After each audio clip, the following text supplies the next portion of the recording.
நம்ம சேனலில் தொடர்ந்தாப்பா நீங்கள் வீடியோக்களை பார்க்க நினச்சிக்கணும். இதுவரை நம்ம சேனலை சப்ஸ்கிரைப் பண்ணுங்க. கீழே பெல் சிம்பிள் இருக்கும், அதையும் கிளிக் பண்ணுங்க. சரி, வாங்க நம்ம வீடியோக்குள்ளே போகலாம். வணக்கம் நண்பர்களே. காக்கா 3 வருஷமாக ஒருத்தரை மட்டும் விடாமல் பழிக்கு பழி வாங்கிக்கிட்டே இருக்குது. அது எப்படி ஒருத்தரை மட்டும் 3 வருஷமாக குறி வச்சு பழி வாங்குது? இதை உங்களால் நம்ப முடியுதா? நம்பி தான் ஆகணும். ஆமாம் ஃப்ரெண்ட்ஸ், இது ஒரு உண்மை சம்பவம் தான். ஒரு மனிதனுக்கு மனிதன் சண்டை வந்தாலே ஒரு நாள் இல்லைனா 2 நாள் இருக்கும். இதுதான் இயல்பு. அதே மிருகங்களுக்கும் பாம்புகளுக்கும் கூட இதை சொல்லலாம் இல்லையா? இதை நாம் கண்ணாலேயே பார்த்துருப்போம் இல்லைங்களா?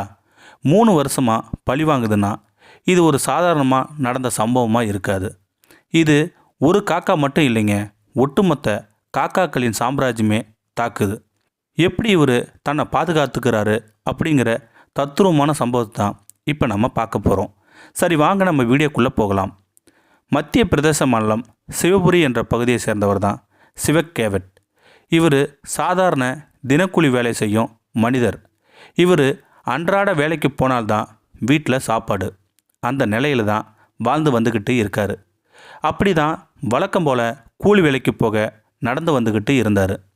அப்போது எங்கிருந்தோ வந்த காக்கா ஒன்று தன்னோட தலையில் கொத்திட்டு போகுது.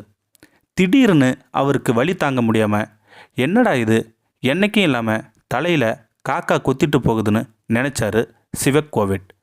இருந்தும் அதை பொருட்படுத்தாமல் போய்கிட்டே இருந்தார். திடீர்னு மனதில் ஒருவித அச்சம் வந்தது.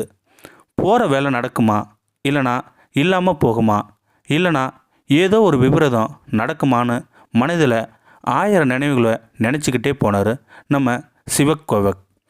ஏனோ காக்கா தலையில் கொத்திட்டு போனால் நல்லதும் நடக்கும், இல்லைனா கெட்டது நடக்கும்னு பெரியவங்க சொல்லியிருக்காங்க அப்படின்னு மனசில் 1000 நினைவுகளை நினச்சிக்கிட்டே போனார் வேலைக்கு. அதே மாதிரி ஒரு நாள் கிடையாது, 2 நாள் கிடையாது, தினந்தோறும் இது வாடிக்கையாகவே இருந்து வந்தது. இதனாலேயே வெளியில் போகும்போது இவரை பார்த்தாவே அந்த காக்காக்கள் கடிக்க வருவதும் அந்த கிராம மக்கள் சிரிப்பதுமாகவே இருந்து வந்தது. இதனால் அவருக்கு ரொம்ப கவலையாகவே இருந்தது. இதனால் வெளியில் வரணும்னா கையில் பெரிய குச்சி எடுத்துக்கிட்டு வருவார். காக்கா கடிக்க வருவதும் அதை கையில் இருக்கிற குச்சியால் விரட்டி விடுவதும் இவருடைய வாடிக்கையாகவே இருந்து வந்தது. இது ஒரு நாள் இல்லைங்க, 2 நாள் இல்லை, கடந்த 3 வருஷமாக தொடர்ந்துக்கிட்டே இருக்குது.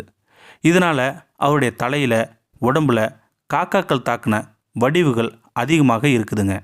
இதை பற்றி சிவக் கேவட்டிடம் கேட்டபோது 3 வருஷத்துக்கு முன்னாடி ஒரு வலையில் காக்கா குஞ்சுகள் மாட்டிக்கிட்டு உயிருக்கு போராடிக்கிட்டு இருந்தது. அதை பார்த்த நான் நல்ல எண்ணத்தோடு காப்பாற்ற போனேன். காக்கா குஞ்சுகள் வலையிலிருந்து மீட்டு கையில் எடுத்து வரும்போது அந்த காக்கா குஞ்சுகள் தன் கையிலேயே இறந்து போயிடுச்சு. இதை அந்த தாய் காக்கா மட்டும் இல்லைங்க, அதிக காக்காக்கள் பார்த்துருச்சு. இதனால தான் என்னை விடாமல் 3 வருஷமாக கடிக்குதுன்னு மன உருகி சொன்னார் நம்ம சிவக் கேவட். காப்பாற்ற போன எனக்கு இந்த நிலைமையை பாருங்கள். இதனால் இந்த ஊர் மக்கள் இது ஒரு பொழுதுபோக்காகவும் சிரித்து கிண்டலும் பண்ணுறாங்க என்று மன உருகி சொன்னார் நம்ம சிவக் கேவட்.